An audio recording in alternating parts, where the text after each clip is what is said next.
BLAPCHAT. You already know. You hear? You totally flipped it on that one. Yeah, this is BLAPCHAT episode 76. Yep.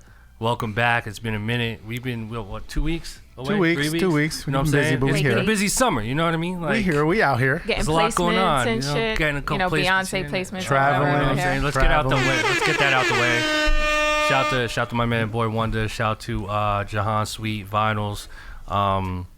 Just the whole squad, man. Shout to Jay-Z and Beyonce.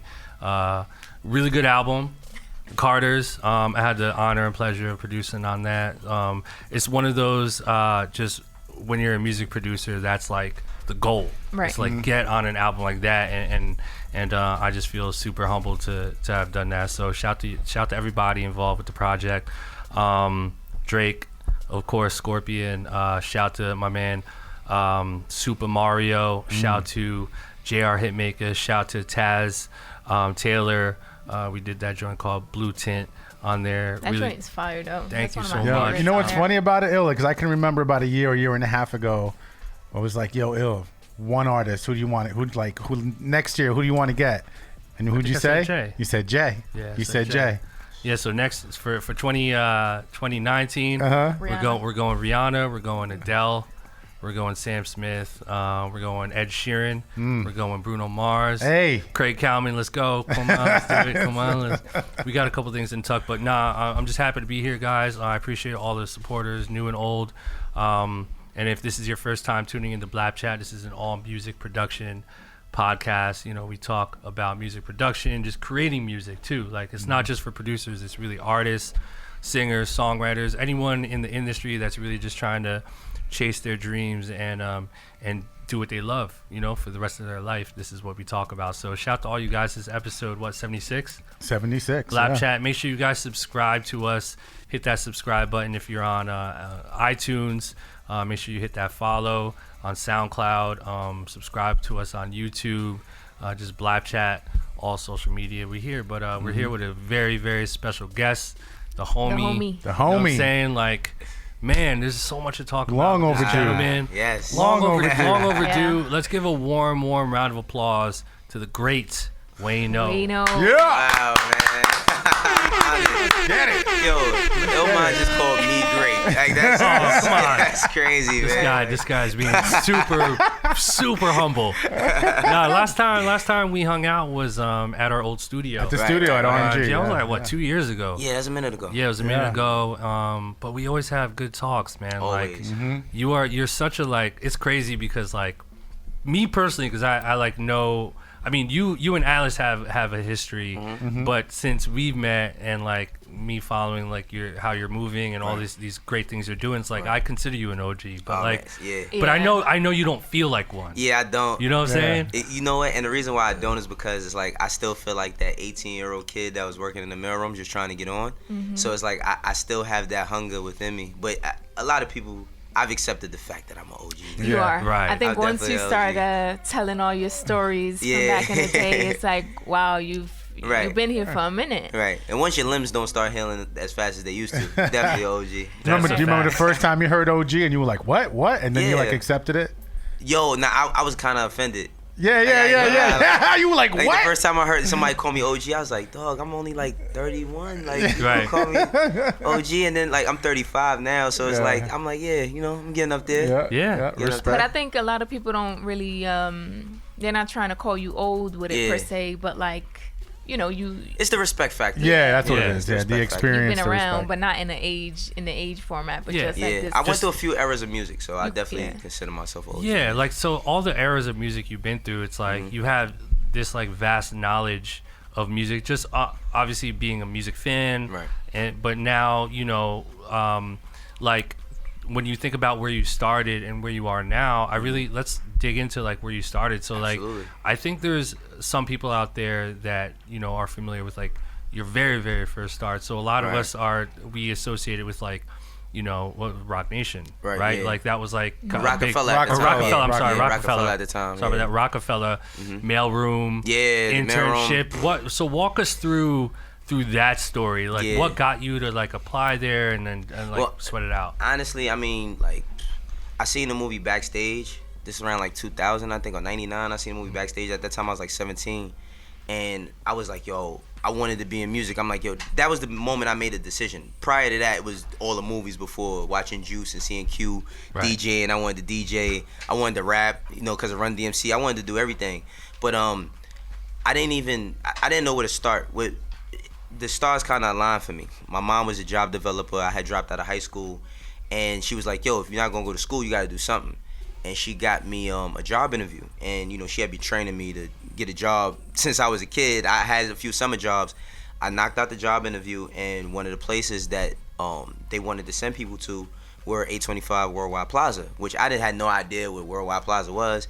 And, like, my first day there, I'm delivering mail, right? And the guy's training me, and I come around the corner, I see all this red stuff everywhere, and I see all these Ja Rule posters, and I see Irv Gotti on the door, and I see Chris Gotti and BJ, and I'm like, wait a minute, these are all the dudes that's on Backstage. And then I'm a 17-year-old kid, so I'm thinking, like, I go back downstairs, all the guys that I'm working with, they're like in their early 20s. So I'm super hyped, like, yo, do you know that?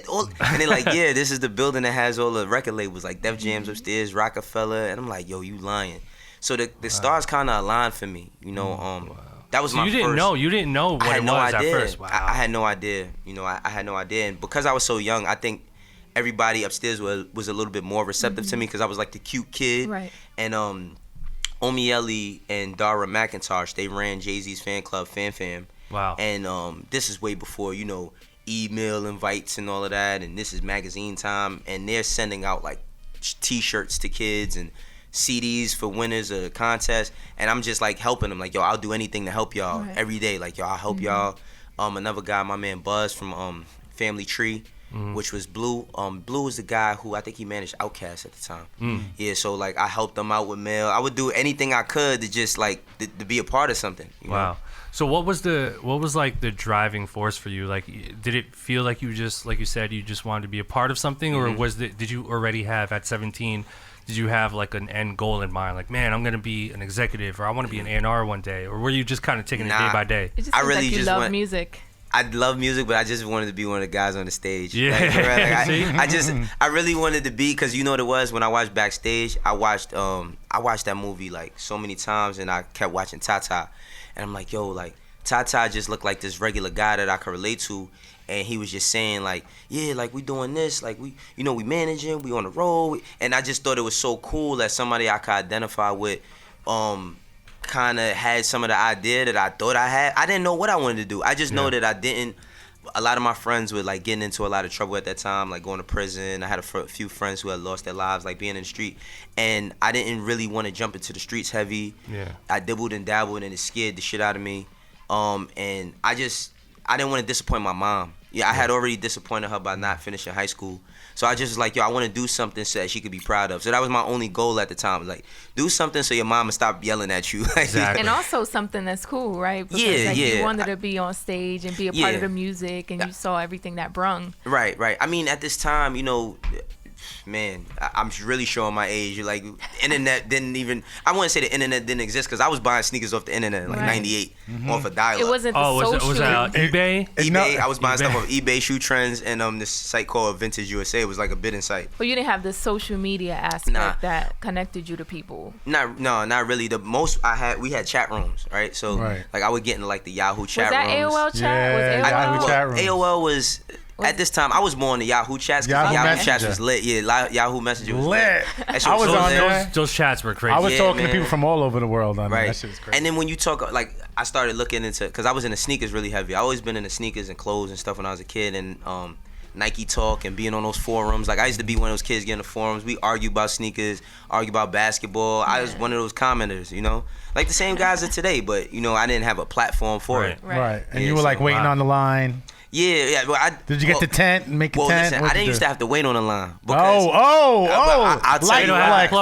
flex. Where's the bomb at? Get a little light flex right there. I see those off-white stuff. Yeah. He's always been into the sneaker game. I've always been in sneakers, but it was this guy named Frank. He had a sneaker store in my neighborhood, and he knew that I always like Jordan. So I would go to him and be like, yo, these new Jordans coming out. He would call my mom and tell my mom, like, yo, tell Wayne that I'm holding his sneakers for him. Like, it was so much more than a hype thing. It was like a relationship thing in the community. Like, he cared about my sale, but he cared about me coming in there and having that experience with him. Right. So I was like really in the, like, not in the fashion, but I was always in the sneakers. I was always in the music. So those kind of two things ran intertwined. Right. Do you see yourself going, because I know, and we'll get into it, you know, as far as your brand and the company and all that, and how you're going from music and doing all kinds of other ventures. Do you see yourself going into from the music thing into maybe like a style, like sneaker brand kind of thing? Absolutely. It's all intertwined. I feel like fashion and music. Yeah. you know, They're like they one. all- I mean, I personally could see it, so I'm curious. Absolutely. I mean, like, me loving sneakers came from my love of basketball, and that also came from me watching A Different World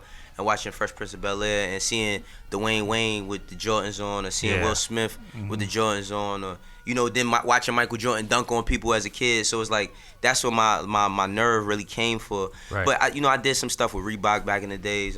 But then, like, seeing people like Sean Wotherspoon, I know he's a designer, but like just seeing him bring his team together and design an Air Max that's gonna be remembered forever. Hell yeah, I would love to, you know, get the opportunity to work with those types of brands and do things like that. I think, you know, sneakers are interesting, and I would love your take on it. It's like, I think this is true for like fashion in general, but I think sneakers, people associate sneakers with like a story. Absolutely. Right? Like, really, that's what it is. Like, there's some Oh. sneakers that are just like garbage, Yeah. but have such an ill story to them, Yo, you know? I have a story for like every pair of Jordans ever. Like, for Of it's course. crazy. I It's think crazy. also like sneakers.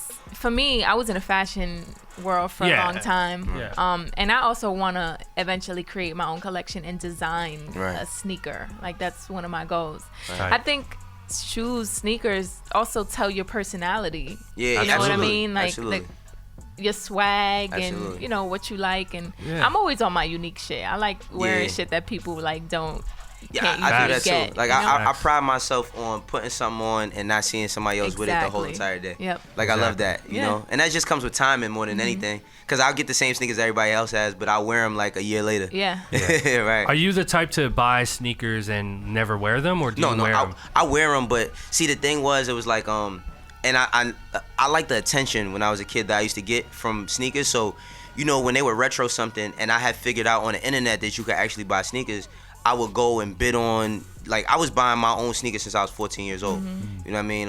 And I would go bid on stuff, and then when everybody would pop out with these, I would pop out with those, and they'd be like, how'd you get those? And this is a time where we're only getting 4 pairs of Jordans a year. Right. Yeah. So it's like, it's people that back at that time are probably buying sneakers and storing them or buying them for their kids, and then they never wore them and selling them on eBay, and I was buying them. Well- So yeah, I wear all my sneakers though. I mean, I was kind of raised in this by Clark Kent, so I shout can't to not Clark wear my Kent. sneakers, you Shout know? out Clark. He's a Facts. real OG. Yeah, yeah, for real. facts. For real. You know, I put him up there with Jeff Staple. Yeah. With Okay. the design, the It's your t-shirts. cousin. Absolutely. My third cousin. Wow. Bald do Asian that. motherfuckers. All right, so Rockefeller, your mailroom, stuff like that. Right. So walk us through like the growth process. Like, did you kind of walk up the ladder from there, and where did that take you at that Yeah, point? so all right, so I was in the mailroom, and it's crazy. I told my boss at the time, I used to tell her, I was like, yo, I'm gonna work upstairs one day, and she's like, no, you're not. That's never gonna happen for you. And fortunately, I got fired from the mailroom. Damn. But Did you cry? hell no, I ain't cried, Oh, okay. man. It's like, Just- It's whatever. like, fuck this, I'm out. Yeah, Like, now fuck. what happened was I had it was a box that was supposed to be delivered to Def Jam, and it had all these contracts in it, and it was left in the freight area, and I was supposed to pick it up, and I didn't, and like they threw it out, Oh, and it was like shit. it was hell to pay, and the only 2 people were the people that was involved. I actually got the other guy fired, and he shouldn't have been fired, but yeah, I lost my job, and then you know, because I had built such a good rapport with everybody upstairs at Rockefeller, Def Jam, Murder Inc., I just started asking, like, yo, can I come help out? Like, I'm not working in the mailroom anymore. At this time, I think I'm 18, and I'm asking people, like, you know, can I help out? Like, can I do anything? And they like, yeah, you know. So, Shari Bryant, you know, Shari runs Alamo and all that now. Shari like 2 or 3 years younger than me. I'm not to put your age out there, my sister. Hey. But at the time, you know, Shari, she was assistant to Carlene Balin, you know, who was Jay Damon Biggs' assistant.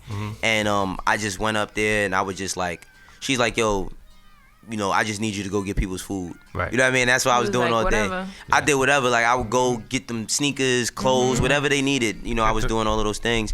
And that eventually led to like 6 months later me getting an internship. Well, it was kind of an internship, and then it got put on paper like 3 months later, and then maybe another 3 months after that, I got an assistant A&R job. Wow. Nice. Yeah. Isn't that ironic? Like, you work in a mailroom in a building you have no idea is, you know, somewhere where you eventually want to be in the future, or you end up doing, and then you lose contracts like from the record label, and you get it's just well, they never, how life fortunately works. enough, they never banned me from the building, you know, which is good, right? That usually happens when people get fired. Like they get, and you can get fired for anything. It's not like you did something violent or something. They just usually ban people from the building if they did something unfavorable. But they never banned me from the building, and it kind of worked out in my favor, you know. I mean, and even when I did get the job, it was a lot of bumps and bruises. You know? Of course. Yeah. But I think the fact that you took initiative and you went upstairs, you're like, yo, like I'm willing to do anything. You know what I mean? was so fearless at that time, man. I was so fearless at that time because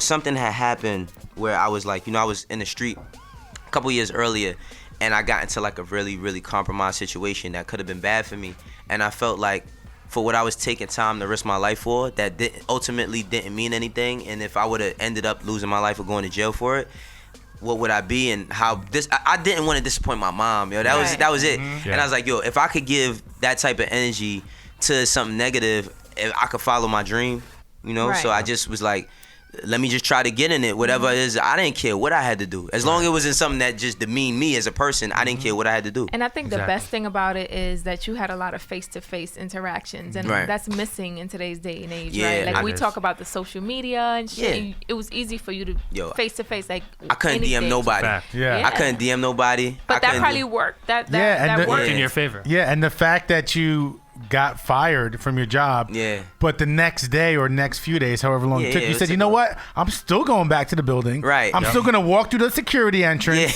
they're gonna let me in because they like me. I'm gonna personally walk up to these buildings and these offices, let them know what's popping with me right now, and then let them know I'm a free agent and I'm available. My dude, kudos to you for that, man. Like, that takes a lot. You know what, that's why, like, I mean, I understand, like, a person like a Kanye, not his antics today, but like, I had met Kanye around this time, and this is right after he produced like the Blueprint, and at the time, you know, he had before College Dropout. This before College Dropout. He's this like a producer. This is 2 years. This is 2002. So this is like nobody believed in it. Come Home With Me just came out.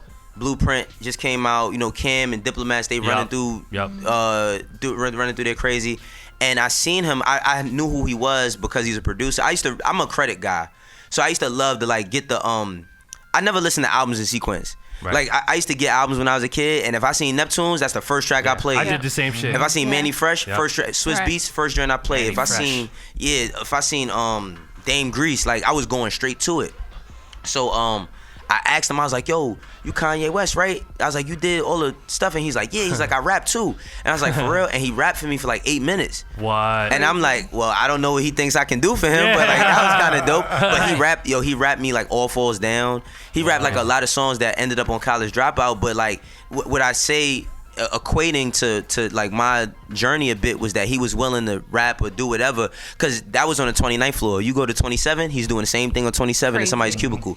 You go to 28, he's doing the same thing in somebody's office. So he was just relentless in his approach. I think love or hate Kanye at this point, you can't deny the classic records, but you also can't deny the hunger. Yo, he literally he's always made been this shit eager happen.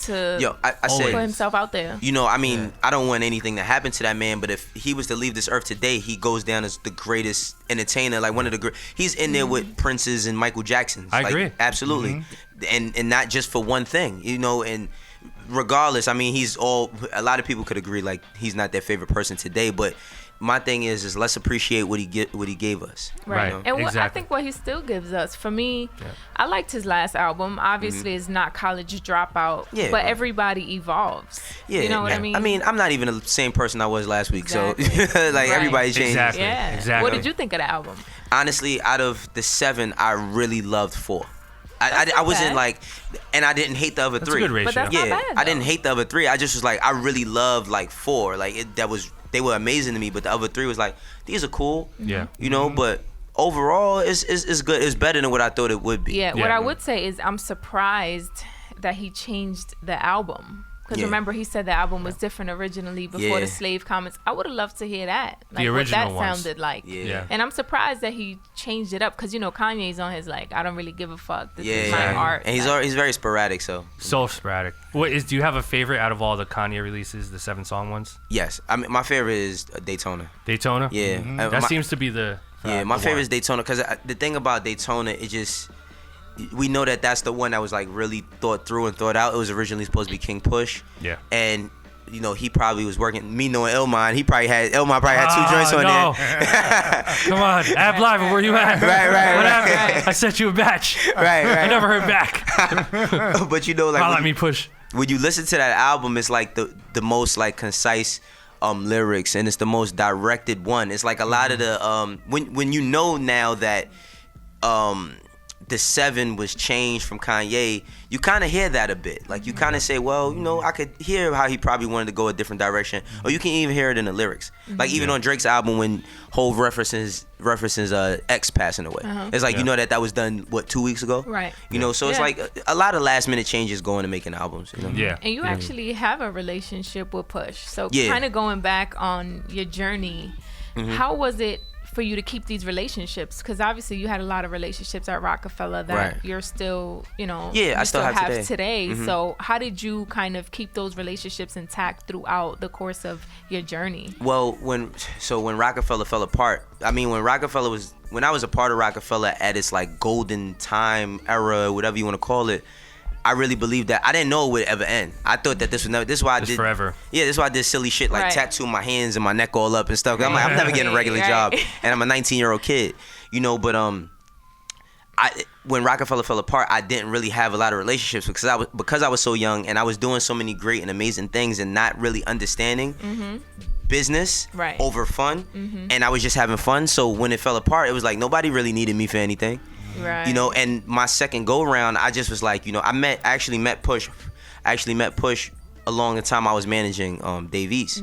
And you know, we built a few times, and I just made myself aware that, like, yo, anything can happen. I'm never losing none of these relationships ever again. Yeah. Like, you know, and it just pays. Like, it pays to not be an asshole, yo. I mean, you could be an asshole, but how fun is that? Yeah. You know? And it always comes back one way or the other. One way or another. Because you could be an asshole to somebody, and then their friend might be somebody you really want to work with, and they're like, nah. It's insane. That's like a big subject on his podcast. Everything always comes down to like the word networking. Yeah. But even deeper than networking, it's like not being an asshole. Yeah. Like knowing how to, you know, make people like you. You know what? Yeah. I'm a networking guy, but I'm also a person that like I don't subscribe to the whole thing that you can't have friends. You know, because I've made tons of great friendships through this. I mean, people hit me up and they be like, yo, how's your son doing? And I hit people, yo, how are you doing? Right. You know, we're human beings. I mean, one thing I don't ever want people to get it twisted is that everybody wants something. But the thing about it, it's not about what you want, it's how you ask for it. It's not even how you ask for it, it's how you earn it. Right. You know, if I earn a relationship with you and I earn your trust and you earn mine, yo, you're gonna be like, yo, Wayno, what you need? Right. Yeah. It's an open-ended door, and vice versa. So it's like, that's what I'm really, really big on. Yeah. The quality of relationships. Absolutely. More so. The quality. It's interesting because on the way here, I was checking out the Will Smith interview. Me too. Title. Elliot. Right, that killed was it. It was so inspiring. Yeah. Will Smith 2020. One of the Let's greatest go. ever. Right. We need him. But that was a good interview, though. Such a good interview. Amazing. So one of my favorite parts of the interview was when he was talking about this new song that he's writing, and it's about like being on top of the mountain and like having experience like ultimate, just the highest of the high, like all the money, all this that. But then he was talking about how empty it actually feels, and how he's learned that what matters most is feeling helpful and feeling valuable to people. Yeah. And like it reminded me of, or it reminds me now of the mailroom story with you on how like you were valuable there and you got let go, but then you found yourself to become value upstairs. Right. You know, do you feel like that ties into what you do now, like being a manager and you know, and then everyday struggle, which we'll talk about as well, just like having this value in you? Do you think about that often? Or? Absolutely, because you know, when I walk outside, I don't only represent myself. I represent my woman.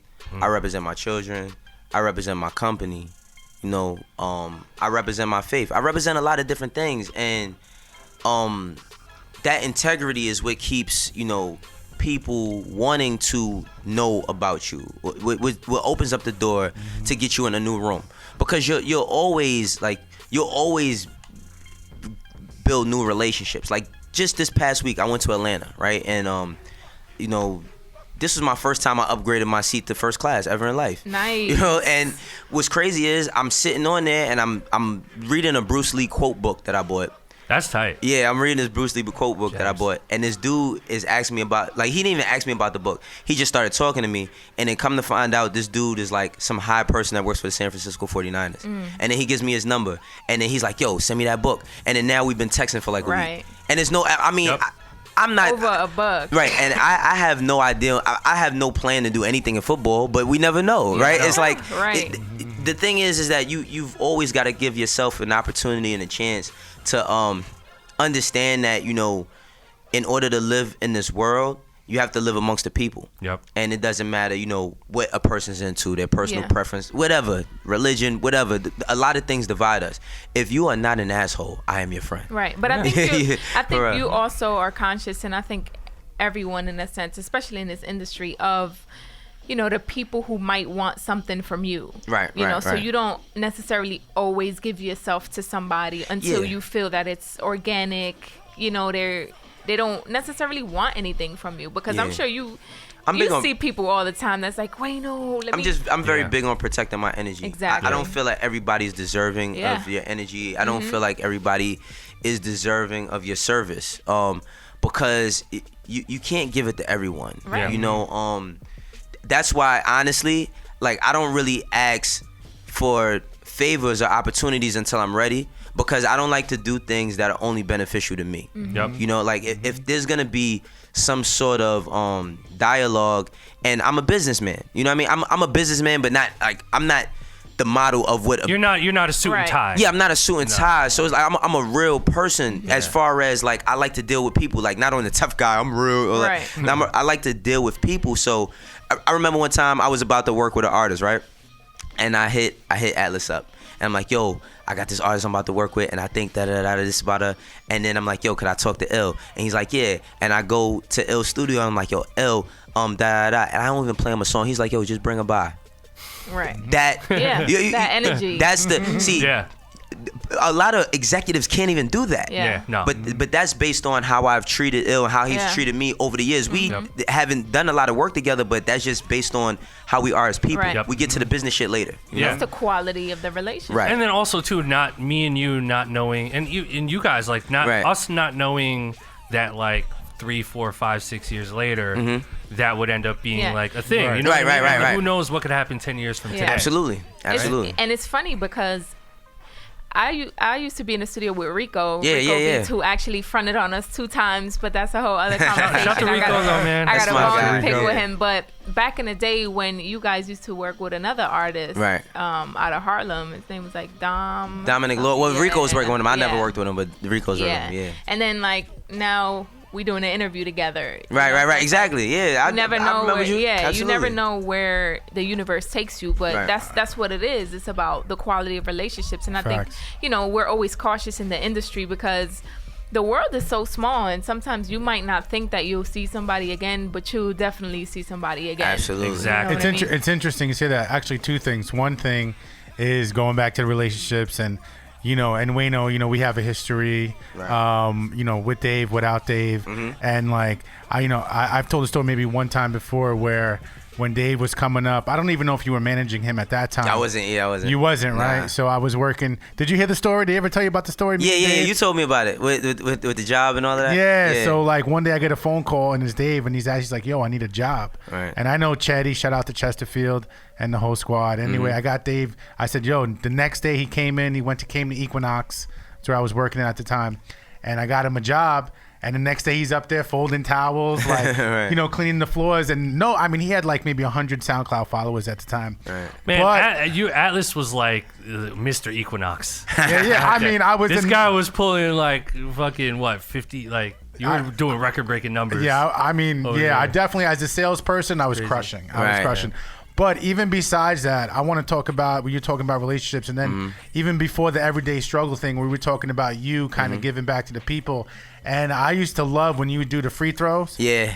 Right, you would do it every week. And I actually used to tune into those. Yeah. I don't even know. I would check in with you. I would check with him like, yo, what up, Wayno? He was like, yo, what up, I see you. And I would just tune in and listen. Yeah. This was before Everyday Struggle. But that was before that. Yeah, when you would just get into the people. And I admired that about you, that you were opening yourself up for people to just and there were times you would cut people off like, nah, I'm not looking for that. Right.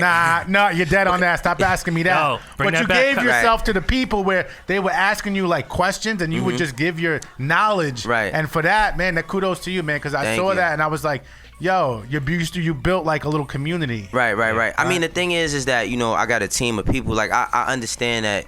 You know, the name of my company is Triangle Offense, and that's based on me growing up watching Michael Jordan win championships and watching Kobe Bryant and them win championships and Shaq, and understanding that it's not just the players, it's the coach. You know, it's the coach, it's the idea, it's the blueprint, it's the architecture that holds this building together. So, you know, me, my ANRL, and my intern at the time, well, she still is my intern Tyra, we came up with an idea, you know, because everybody felt like I was a personality. And I didn't. I just was like, you know, I'm this regular guy. Just yourself. Yeah, I'm just myself. Yeah. And they was like, nah, yo, like, we need to figure out a way for you to, like, talk to people. And I wanted to take, you know, I said to myself, like, yo, every time I'm walking in the street, whether I'm in the mall, wherever, if a person approaches me, right, I'll give you like 20 minutes of my time.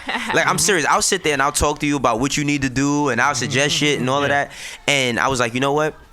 I'm going to do online mentoring. Yep. And that's what I did. And it was like, you know, every Tuesday and Thursday at 6 p.m. from 6 to 7, you knew that you could talk to me.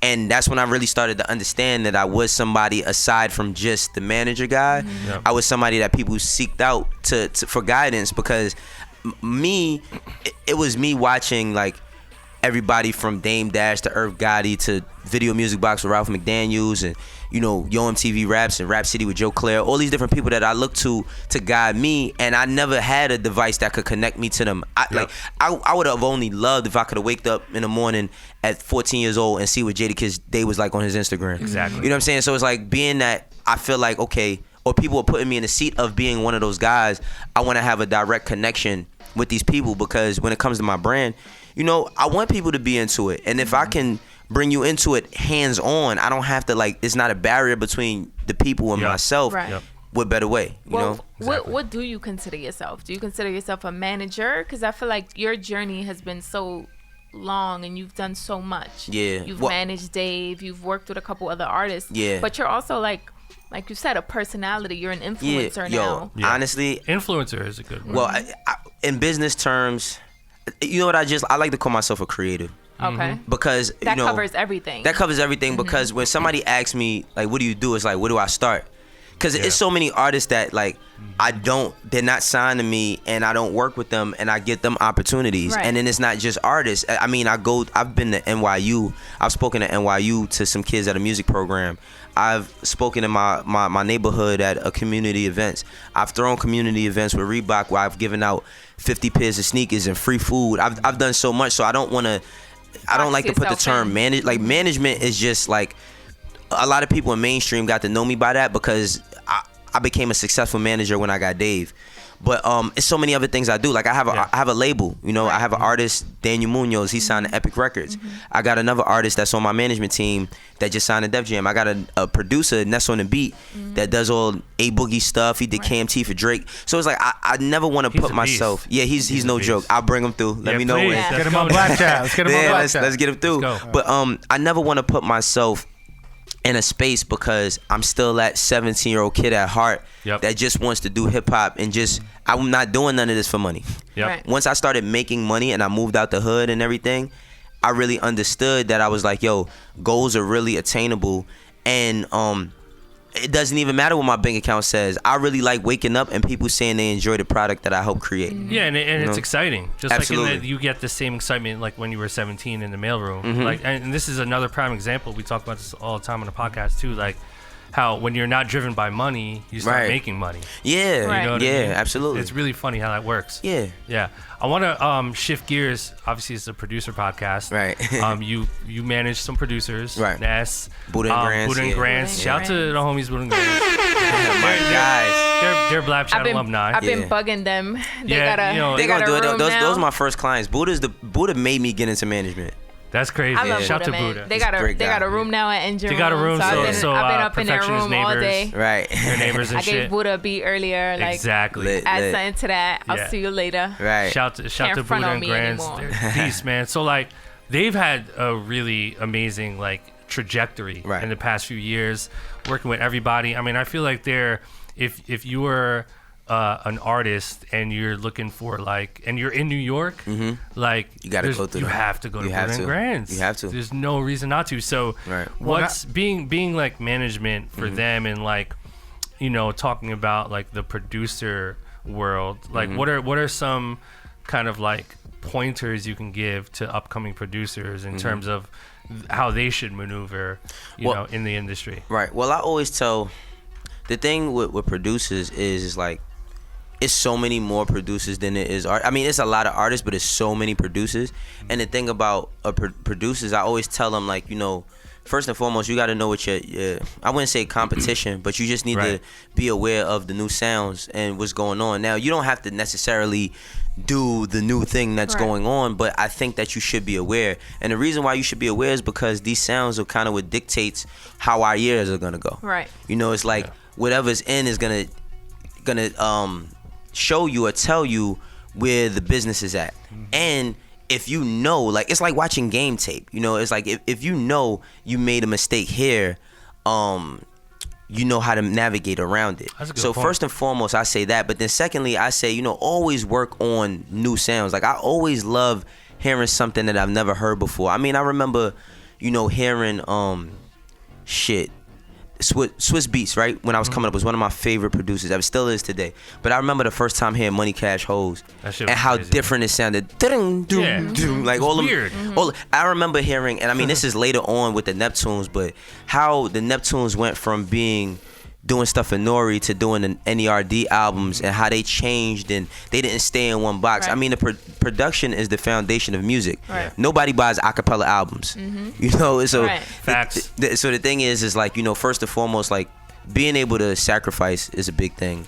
Because And you're saying experiment with different sounds. experiment with different sounds. I say being able to sacrifice only because before like 2004, you could walk in a label and play 5 dope beats and get a song deal for $10,000 a beat, and you ain't even have to sell a beat. Right. It's not like that anymore. Yep. You might gotta, for an up and coming guy, you might have to sacrifice 20 to get that one. But if Right. you get that one, it could change your whole life. Yeah. So it's so many different ways, man, with producers, man. Because Yeah. I see a lot of kids too that they're very arrogant too. Like, Yeah. they're very arrogant. To get one little placement, and Yeah, all of a to sudden get- they think they're, you know what I'm Yeah, saying? it's like- Yeah. Oh no, I don't email anything. Right. Yeah, no. You know what I mean? Like, Oh, that Sessions drives in me person. crazy. yeah, like you want some people, you have to come sit in the studio. Right. I'll have my people hit your Right. people, like Hit those my guys. people. My manager, like, Right. Hit my assistant Right. for And the then stems. another thing is like, you know, it's one thing to hire, I mean, to have a manager, but to have a manager that actually is learning the business, because Yeah. a lot of people, we like to hire our friends, but if your friend's not qualified, you can't give them the job. Right. It's not That's helping a fact. anybody. Yeah, It's it's- not helping anybody if they don't have the experience. Exactly. Exactly. You know, so In regards to producers, Mm-hmm. what's your what's your role when you're working with one of your artists Mm-hmm. and them choosing production? Because you work with rappers too. Right, like right.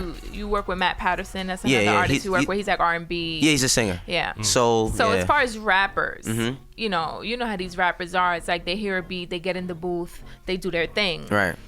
What's your process in like choosing production for your artists, Well- if any? Well, sometimes, you know, it's so crazy because there's a lot of records that I worked on with Buddha and Granz, and like they wanted to actually give me publishing on because like I drove the direction of the record. It's like, for me, again, I don't forget that time when I wanted to be a rapper when I was a kid. So sometimes I think about what I would rap about.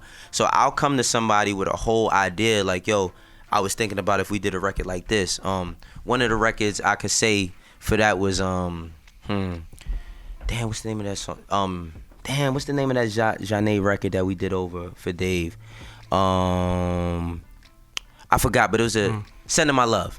Okay. So Sending My Love, I was riding around in the car and I was listening to 103.9 and Sending My Love by Janae came on like 5 times that day and I was like, yo, nobody's ever flipped this. So I called Buddha and Granzon like, yo, I got this fucking idea for Sending My Love, and I was like, yo, I think we should do it how Jay did Ballad for a Fallen Soldier, how he was talking about the parallels between war and the parallels between the streets. And I was like, I think Dave could do something like that, but we could do it about losing somebody. Like, you could lose people in the streets, but then you lose people at war. And then I had Buddha and Granz, like, they sent me like the first version. And I didn't like it. I made them do that beat over like 5 times, yo. Wow. And I was telling them like, yo, change this, That's do not this, what I do hear, this. yeah. And like when we finally got it, I gave Dave the idea, like, yo, listen. The final version? Like the final version of the beat. I gave him the idea, like, yo, this. And then one of his friends had just got sentenced to like 17 years in prison. So he was like, yo, I'm gonna talk about that. Like, you know what I mean? Like, sending my love to people that's in jail. That's tight. Right? So it's like, we sent it to them, and then after that, we actually went to LA to do something on 7 Streeters album. And while we was there, opportunity knocked. Right. And I was like, yo, 7. And ironically, Mailroom came right back because Tina Davis was I don't know if she still is her manager, but she was her manager at the time. Wow. And I'm like, yo, Tina, I used to deliver you mail. Right. Da-da. And then she's like, word. And I'm like, yo, I said, yo, I got this idea for this record and I would love 7 on it. And then that's how the record came together. Wow. So it's like, you know, but that's my A&R side. That's me sitting in the studio with Biggs while we work on Beanie Siegel's albums and State Property albums, and me working on the Young Guns and just giving out, you know, ideas and us bouncing ideas off of each other to come up with music. So that's why it's like I can't box myself into what I am, you know? And with that Love that. example, does it seem like you more so talk to the producer before you talk to the artist? Like, Absolutely. instead of talking to Dave and telling him, I think you should do these type of tracks or go this type of direction, you let the producer do it first and then feed him the story. I mean, fortunately enough, you know, Buddha and Granz, like, you know, we work together, but we're all colleagues and friends. So it's a little bit easier because if it's a new producer, sometimes they're not that receptive because then they like, who is this dude to tell me what I should be doing? Right. And I understand that as well, you know, but when you look at like the biggest records or the records that win the Grammys and all that, when you see that dude like Bruno Mars woke up on there for 24 Karat and it's 15 people, that's because it was a culmination of ideas that came with everybody in the room. It's not who hits the game winning shot, it's who hits the game winning shot for our team. And that's what we always talk about too, is like this shit is more about collaboration nowadays than anything. Absolutely. It really is. You know? I mean, you look at the credits. Speaking of, you know, album credits, you see so many different writers and producers collaborating. Right. That's how music, you know. Right. That's us in our natural habitat. Yeah. And I mean, when you look back, you look at like these movies of like Tina Turner, like all these different movies. That's what it kind of was. Like Quincy Jones was doing that. Like Quincy Jones was putting a bunch of people in the room. Like, yo, all right, you do this, you do that. Right. Everybody, and then that's how they get bad and all these other records. And it's like, I think if rap is in a great place, but I think if we did that, if we were more receptive to that, a bit more as far as production wise, we get so much more further, specifically in New York. I think the tides are changing. I think it's but I starting to agree happen. with you. Right, in terms of New York, like we need to build more of like community atmosphere out here for producers. You know, like, but again, I love, you know, what you guys are doing with the Steel Sessions. Steel Sessions, yeah. That shit is amazing. I was gonna bring that up too. Yep. Yeah, Right. Yeah, Steel Sessions. Where tell people a little bit about. I mean, I'm sure a lot of our listeners like are aware of it, but let them. So Steel Sessions. I mean, like, I can't even specifically take credit for that because that's Buddha and Grant's thing, and they brought me into it to do consulting. But like, it's basically like a production workshop where, you know, guys come in. Of course, you know, you pay a fee to come in, but you pay a fee, you come in and you meet these guys who have produced on, you know, they've produced on everything from underground to mainstream. And they play us their beats and we just basically give them direction and sharpen them up. That's why it's called Steel Session, Still Sharp as Steel. So we just basically sharpen them up, and they do that from the production side, and then they leave from that room and come into my room, and then I consult them and tell them what they should do with their brand. Right. So it's like it's us giving out the education, man. I mean, I have people who've gone to college and owe all this money in student loans that want all of my information. You know what I'm saying? It's like, Because they've done graduated and they're like working in retail or something. Yeah, you go into debt and you graduate to get an intern to hopefully run into Wayno. Right, exactly. Right. You can just run into Wayno, like. And the whole thing is one-on-one, like They they'll see Buddha and Granz like in like the A room or the B room, just them. You'll have the other producers in like the main room just kind of hanging and networking and doing all that. Right. So the cool thing is that they meet Buddha and Granz in the room. And then they go see you, one-on-one in a different room, and then they'll go in the main room where they're networking, which is like a dope setup, by the way. But see, that's kind of like what I was kind of accomplishing with free throws, because what I would say is I would like when people would be on there and a guy would say, "Yo, I'm a producer and I'm trying to get out there," and I was like, "Yo, the foundation of production is having a guy to work with." I mean, Eric being Rakim. Yeah. You know, you could think of so many people who've done great projects with their artist and the producer. So I'm like, yo, okay, this guy that's commenting, he's saying that he raps. How about y'all DM each other when y'all get off of here and y'all work together? You know, it's like, and I'm connecting guys from all over, from everywhere. So, you know, it's all about the people end of the day, man. Yeah, that's tight. That's super fire. Super fire. Yeah. Let's talk a little bit about this, everyday struggle, of course. Right. We were talking earlier a little bit about how, like, it felt like you stumbled into it. Like, you got invited, you were a guest, and then you went again and again, and now all of a sudden you're a co-host. So. Yeah. I mean, honestly, man, I got to give, like, super shouts out to Nadeska, man, and my man Chops. Shout out to Nadeska. Yeah. Because, like, basically what happened was, like, I was watching Everyday Struggle one day, and like Nadeska says something, you know what I mean, based on like a little situation that was happening with one of the other co-hosts, and I texted her, I was like, yo, talk your shit. You know, I had met Nadeska a few years ago when she had interviewed Dave, and we just always kept in touch, relationships, right? And she hits me back a week later, and she's like, yo, my fault, I should have been hit you, but yo, what are you doing? You should come by one day and just join the debate. I'm like, all right, cool. I go through, I'm just going on there to wear my company hat, talk about my shit and hopefully sell it. And by the time we were done, they was like, yo, that's the most fun we've had since Joe left. And I'm like, really? Wow. And then they hit me later on that day like, yo, would you come back? And I'm like, seriously? I'm like, yeah, I'll come back. And then maybe a few days went by, and they was like, yo, would you like to audition? And I was like, okay, I'll audition.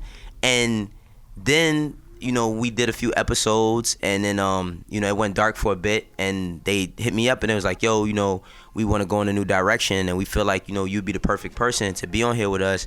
And I'm like, really? Like, it's still like it just stumbled upon your lap. It stumbled upon me, and I mean, it's a very great opportunity. It's not just about the bread. It's like I get a chance, to introduce myself to a new audience, the people who do know Everyday Struggle, the people who don't, the people that know me that aren't on Everyday Struggle, and get introduced to it.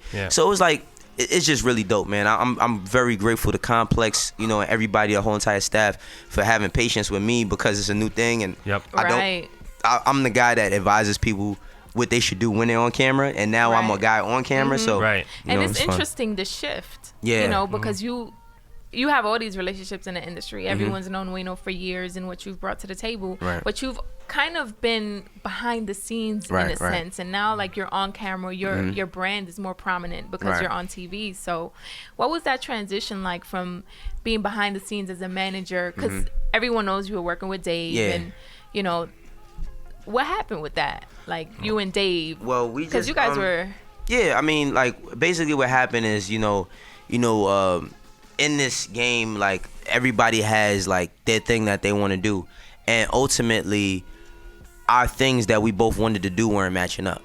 So we anymore at the time, and we did a lot of great things together, but they weren't matching up at the time, and it would be a disservice to me or him for us to keep a business relationship going that wasn't going anywhere between us. Was it the direction of his music, or like what? No, for me it was just it was just direction overall, and it was for him direction overall. Like he's this is all opinion based. Like, he's not wrong for feeling where he wants to be at. He could feel like, yo, this is what I want to do, and I feel like I want to do it in a different way, and I could feel like, this is what I want to do. True. But and neither one of us are wrong. End of the day, it's just like, okay, your perspective. It was it wasn't distasteful. It was like, okay, you do your thing, I'm gonna do mine, and we're both doing our things in different directions. But are you happier?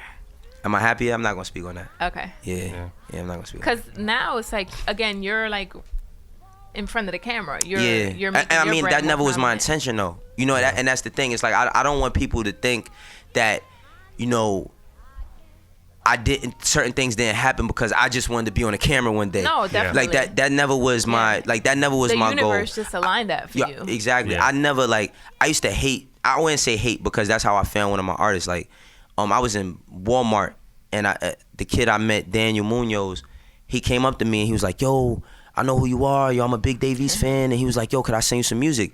And a year and a half later, I get this kid signed to my label through Epic Records.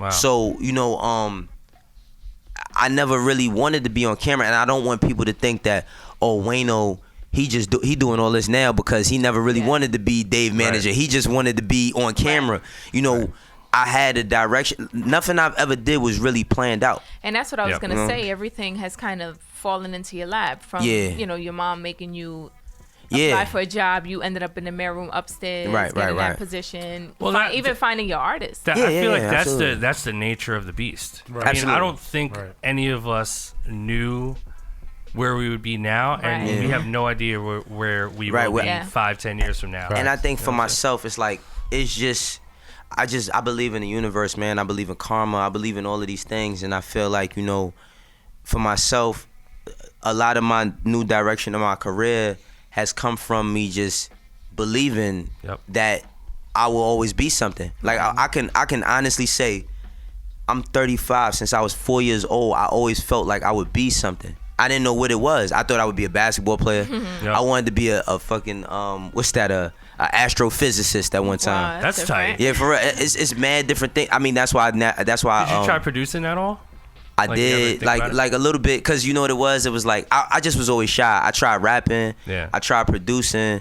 I tried everything at least once, but I just was too shy to like show it to my friends. The only thing I ever did when I was a kid, I used to draw, and I was really, really, really good at drawing. And where my mom wanted to put me into like school for it, but once it became a thing for her, it was no longer a thing for me. Right. So it's like that's how I always was in life. It's like when I was rap. And I used to rap, and I would tell my friend, like, yo, listen to this. And I would say it. They'd be like, yo, that's dope. But then, I always tell a story. Like, I grew up around T-Rex and Murder Mook and Nim Low and Smoke Dizza, all these dudes. So it's like, I get this rhyme together, and when we go have a cypher, I be standing there, and then they say some shit. I be like, nah, I'm not about to do this to myself. I'm not doing it to myself. Yeah, I'm not about to do this to myself. So it's like, you know, for me, I just really feel like my trajectory and my navigation in this has really been predicated on where I put my heart at. Right. Because everything I put my heart into turns into something. I love it. Every time I say I'm gonna do something, and I could really say that. Like, every time I ever said I was gonna do something in this, it happened. I love it. Every You time. know, it's so interesting because like now that your face is more in the forefront now with like Everyday Struggle and all this stuff. It's like I feel like it's all the universe like trying to tie in all the other shit that you want to accomplish. Right, like, right. You know, the Steel Session stuff and Right. all the stuff with Buddha Granzon and Ness and all the artists you're like working with and shit. It's like it's all kind of coming full circle. Yeah. You know, but like the fact that you get to just be yourself on Everyday Struggle, I think is the best part Yo, of it. I Like swear. you don't have to like. Yo, you know what's so front, crazy you know as what I you mean? say that? My whole ideology with me going on Everyday Struggle was, I was like, yo, they gonna pay me to talk. Right. I'm from Harlem. I'm into getting money. Y'all gonna have to pay me to shut up. Yeah, yo, For real, that's a fact. that's right that's there. what I'm on. You know what I mean? Like, I needed that. that's what I'm on, because you know I had to get over that being shy shit. I had to get over that, because it's like these opportunities aren't being given for no reason. Now imagine they come to me with all that, and I'm like, no, you know, I think I'll just be behind the Right. scenes. Yeah. My brand is totally different, and Yeah. I'm a guy that I'm thinking about being. I had dinner with Nas one time, and Nas said to me, he's like, yo, all I'm thinking about right now is my 50th birthday and how nobody can mess that up for me. And at me being 35, that's 15 years from now. That's not that old. I got kids It's that not. age. You know what I'm saying? So it's like, I got to think about my future, and I got to think about not only my future, but I have a team of people I work with that depend on me to go out and see if this shit works, so that they can figure out what works for them as well. But that's also hard. Like, how do you stay positive in the midst of that? And that's something that we always speak about, because I mean, we know the name of the game. Like, this industry could break you mentally, Right. physically, emotionally. So you have all of these people that depend on you, your family, artists. How do you stay positive and motivated to like not let that kind of stop you? Because you know what, I go home at night. Yep. I go home at night. I don't hang out with like. See, I have a lot of great colleagues and a lot of good peers and all of that, but I've always been like somewhat of a loner when I was a kid. And like when I started to dibble and dabble and hanging out with crews and people and all of that, it's because I wasn't being myself. So now in today's world, me being the man that I am, it's like I understand what it is I want to accomplish. Nothing's more important to me than my family. Nothing. And nothing's more important to me second after that than my team. And I will do any and everything for people to feel what I felt when I moved from the projects into, to move to a nicer place. Facts. So my thing is like, because I always used to say to myself, like, damn, yo, like, being a manager is pretty tough because you can't panic. Everybody comes to you when they're panicking. And I'm like, damn, when I want to panic, who do I go to? Yeah, exactly. like for real. But honestly, I have a great support system. I have a great support system. I have a great team of guys. I have a great team of people that believe in me. Yeah. And them believing me is my fuel. It's like if success was my car, the people who believe in me is my fuel. Yep. And then I have y'all, like I have peers that like love me and see me and be like, yo, you fucking winning, and yo, I'm watching Everyday Struggle, and yo, what's your artist, and that is everything to me. Because now it's one thing when you a kid and you just in your mom's house and you just dreaming about all these different things that you would like to make happen. And it's another thing where you actually sitting, like when you actually like, I'm not trying no more. It's happening. I'm doing. And it's interesting because there's silent supporters too. Right. I mean? And you just never know who is watching. You never know who's watching. I feel like with social media now, everybody's watching. Oh, everybody. And the thing is too, you never know who's watching. And they don't comment or anything, Yeah, and a lot of people, that's why, especially with Everyday Struggle, because there is artists that I'm cool with. There's artists that I don't know at all. My thing is that I'm not going to disrespect you as a man. Like I'm not, even if I don't like your music, I'm not going to say your shit trash and you are this, that, and the third. I'm not going to do that because that's not who I am in life. Yeah. So with me, I just try to bring an element to what it is I do on the show that everybody can respect. Now you might not have to like, you might not like me because I know that everybody's not going to like me. Of course. My mother did not bring me into this world for people to like me. She brought me in the world for her and my father. So I understand that I'm at a place where, I can't even it's like I have an opinion and people just tweet me their opinions to challenge mine. Yeah. So it's like, it's cool, but I'm just here to create good product for the people that want it. Well, who do you go to for help when things get tough? My girl. Okay. My woman, my fiance. Facts on that. You know what I mean? That's who I go to. Fiance, dope. Yeah, that's what. Behind every great man is a great woman. Absolutely, and you better listen to her. Like you better, like for real. That's who I go to. Think about I had this rant like not too long ago, but like when you compare women and men, I don't mean to be sexist, but like men are trash. Like we're trash. Let me tell you something. I put something up on Instagram, and I forgot exactly what it was, and I said something about women are way smarter than us, and like it was all these dudes that had all this negative shit to say about women, and I'm like, yo, and they're all single. Right, but not only I'm not only talking about the girl that you with. I'm talking about your daughters, your aunts, your moms, your grandmoms. It's like, if you listen, I've never seen a dude win a championship and thank their father first.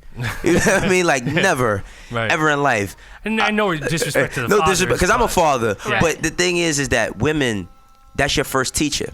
That's the first. Your mother's the first woman you fall in love with. You know what I mean? Like your grandmother. Like it takes all of these people to raise us, not just men but women as well. And I think that we don't pay or give enough respect to women a lot, because I got like Shari Bryant is one of my close friends. Karen Civil, one of my close friends. Amber Grimes.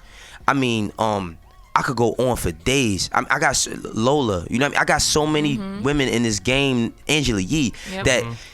I ain't never tried to talk to them or nothing or be on no slick shit, and they love and support me and would do anything for me. And I can't say the same thing about dudes. I can't. I just think like me and my friends have this conversation all the time, and I'll keep it brief, but a lot of men out here are hurt. Yeah. A lot of men out true. here have That's daddy true. issues. Absolutely. And a lot of men out here have mommy issues. And Right. the problem is that they project that hate in Right, ways right, right. like that, where they disrespect women, they have the negative comments, and it's like, you will or you do have a daughter. Right. So one day a man's gonna treat her like that, and then Right. what? You gonna want to defend her? Right. You gotta look in the mirror, and a lot of men Right. don't admit that because men have to be hard and can't Yeah, show it's, emotion, yeah. and it's like, Yeah. get some therapy, bro. Yeah. It's all right. It's okay. Go to Right. therapist. Go to therapy. It's all right. Charlamagne's gonna come out with a new book. Right. And Shout- anxiety. So Shout the shit. Shout to all the women out Respect the there. women. You know what I mean? Facts. Like, For and real. especially like you're right, Wayno. Yeah, Like, you know, it's my dope. fiance. Man, if it she wasn't got for you her, eating healthy and she got me everything. eating healthy. Yo, Yeah, my she's man new L is A&R. glowing, man. Dude, she's my A&R too, man. Yeah, Like, man. I be showing her shit. She be like, "That's trash." Yeah, right. Yeah, I mean, trust her. and that's the thing, man. I mean, you know, with this game, what I will say is, like, for me being in this music, this is like I'm a high school dropout, and that's not. I don't say that proudly, you know, because I really. I don't regret, but I wish I had a college experience sometimes, because my mom always used to tell me, as smart as you are, if you would've went to college, you'd probably be running the planet. But the thing about it is, like, hip hop is a fraternity, it's a brother and sisterhood, and it only thrives and it only survives on how we treat each other. Right. You know, when we disrespect the game, we disrespect ourselves, and everything deteriorates. So I think that, you know, going forward, as long as we all understand that we all have a place in this, and everybody can have a place in this, and we don't undercut each other, Yeah. and we don't do each other dirty, and we don't steal each other's publishing and all that other silly shit, Right. Yeah. we'll be all right. It's You just tough because, you know, the industry, a lot of people talk about relationships and networking and, you know, coming together to make shit happen. But a lot of times it feels like every man for themselves. Like Yeah. you said, when people try to undercut you or go behind your back or Right, do right. shit that benefits them. And Right. I think that's the tough part about the industry in a sense. I mean, I always go back to just having a good attorney. Like, Yeah, I got a great attorney. Yeah, man, like, I love my lawyer, man. at the end You're of like, the whatever day, happens, like, just call my it all lawyer. goes to legal contract. We'll figure it and out. You guys figure it out. You fact, but you know what? And see, the thing was so dope about that, L, is because as being a creative, you need that. Like, you need to have a person that you trust that can handle. Because when you start getting all of those legal things, and I can say this as a manager, it's crazy. Yeah. It's crazy. It's enough percentages to drive your eyelids into your eyes Yeah. and make yourself blind. It's crazy. Right. But ultimately, you know, I always say this: it's nobody's business to teach you business, and you gotta just take your time and do your due diligence. And if you're gonna have somebody on your team, make sure that they do the due diligence, because everybody's not deserving of those spots. Yeah. Yeah, That's a fact. It's facts. It's facts, man. What's up next for Triangle Offense? Oh man, that you can talk about. Oh, okay. So I can talk now. So I got this young man by the name of TJ Porter. He's from Harlem. My son actually put me onto this kid's music. You know, my son, he kept getting in the car, listening to him every day. And then one day I was taking him and a few of his friends to a basketball game, and they asked could they listen to him. And I put a song on, and these kids, it was 5 of them, and they all 10 years old, and they knew it word for word. I was like, oh no, I'm not missing out on this, because I missed out. But where did they find him at? They found him because TJ plays ball as well. Okay. So I think they knew him as a ball player, and Got then they just found his stuff on SoundCloud and YouTube, and they share it. You know, it's no different than when the new Clue tape came out, and I'm telling my friend about Fabulous, Right. and then you come over and they like, yo, burn me a tape. You know what I mean? Or make me a CD. How does And- that feel for you though, seeing your son grow up kind of in the same footsteps that's as kinda you? ill. Like, Well, seeing I a little mean, you. the thing is like my son is on a cover of Hate Me Now, Dave's project Hate Me Now. Like one thing is that this is family business. If I ran a cleaners, he'd be working at the cleaners. You know what I mean? If I owned a restaurant, I had friends that like they family owned restaurants, and they was frying fish when they was 10 or 11. It's family business. So the thing is that this is family business that actually makes us millionaires, which I haven't Yep. become one yet, but I will. Yep. You know what I mean? But this is the type of business that it really made me understand that my name means something. So, you know, we got TJ Porter. We also got Daniel Munoz. That's the kid I met at Walmart. He just was in LA working on his EP. We got Ness on the beat. I got another young guy named Hasi Irv coming out of Harlem as well. And I'm working on a lot of stuff, man. I want to do a documentary on Triangle Offense. I want to do everything, yo. I just want to do everything I can. Like I don't want to be the old guy one day thinking about what I should have did or what I could have Exactly. did. Facts. You know what I mean? Because I'm gonna be that old guy one That's day. facts. I just want to figure out what old guy I'm gonna be. It's Yo. so crazy because everything that you do just seems so authentic. Like Yeah. Walmart and then your son. It's Yeah. like it's almost like you're doing the opposite of what people think happens. Where it's like, oh, I found him on Instagram. Yeah, or, because it's, you know what I'm saying? it's people that, and I seen what's this dude's name? Damn, what's my man's name that used to manage Biggie, yo? Storm, by Storm. What's his name? Mark Pitts. Mm-hmm. Okay. I seen Mark Pitts say there's no way you can figure out like goosebumps or gut feelings. Like you can't put a budget on that or nothing. Mm-hmm. And the thing about me is like even with Dave, like the way a lot of people don't know, like the way I found Dave was I was hosting like shows at SOBs, you know, for a couple extra dollars every night. And he came out on stage, and it was a lot of dope rappers out there, but nobody said the shit that how he was saying it. Mm-hmm. And I believed in him, and he believed in me, and we got together and we did something that can never be erased. But the whole fact of the matter is that like I really go with my heart. Like I said, I go with my heart, and I go with my heart tells me. If I don't go with this kid that I meet at Walmart, then I just watch somebody else sign him. Yep. And I watch somebody else do it, and I'm like, nah, I'm not missing out no more. Not missing out. I'm not missing out, man. I learned, I mean, fortunately enough, I worked around Jay-Z, Dame Dash, and Biggs every day from the time I was 18 till I was 23. Yep.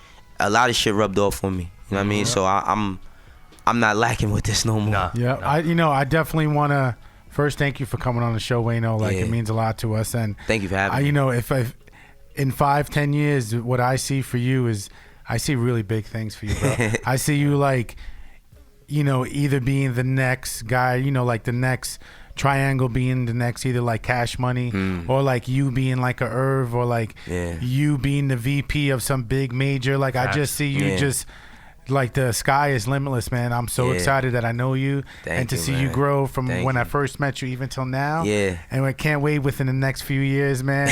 We're gonna look back and be like, hey, man, it's gonna be lit in a few months too, B. Remember the time? I'm gonna be like, yo, Buddha Granzon, want to come to BLAPCHAT? Right. Nah, you know what I'm saying? No, but you know, this whole thing is about us creating stories, man. It's about us creating stories. That's what it's about. And memories. And memories, absolutely. And it's like when it's all over, because it's gonna be all over one day. It's like I just wanna have good times with my friends about the things that we talked about we was gonna do that we actually did. And however I can help, I'm always accessible. I'm always there. You know what I mean? So. Yep. What artists are you looking at now?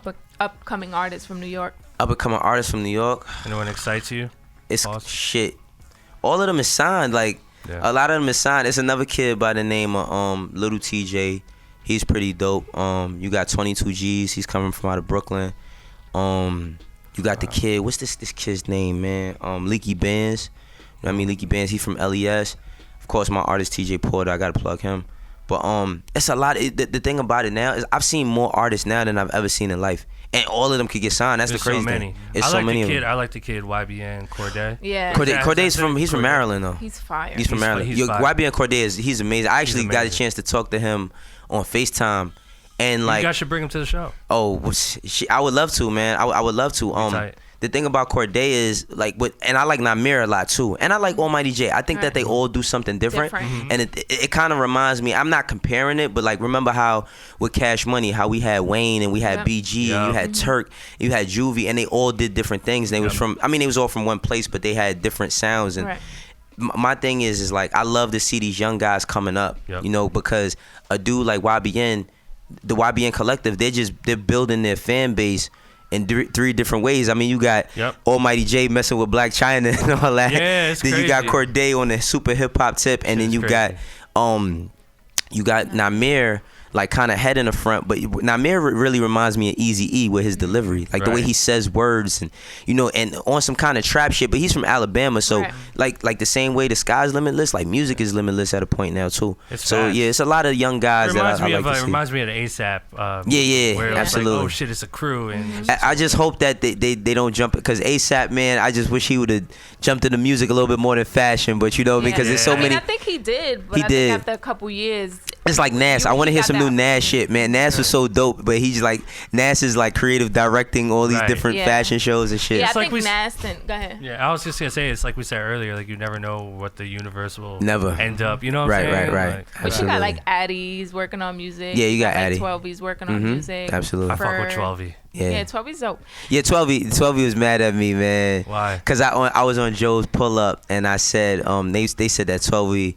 This dude we was talking about artists in New York that talk that shit, and then somebody mentioned 12V, And I think he took it wrong because I said 12E, come on, like. But what I meant about that was I was talking about like the guys that's at the forefront. Now 12E's my guy, but he's not at the forefront of New York right now. That's what I meant. And I could be though. He could. No, he always could be. And I felt like he could always he always had the opportunity. But he's doing clothing and stuff too. What do you think's missing though? Huh? What do you think's missing?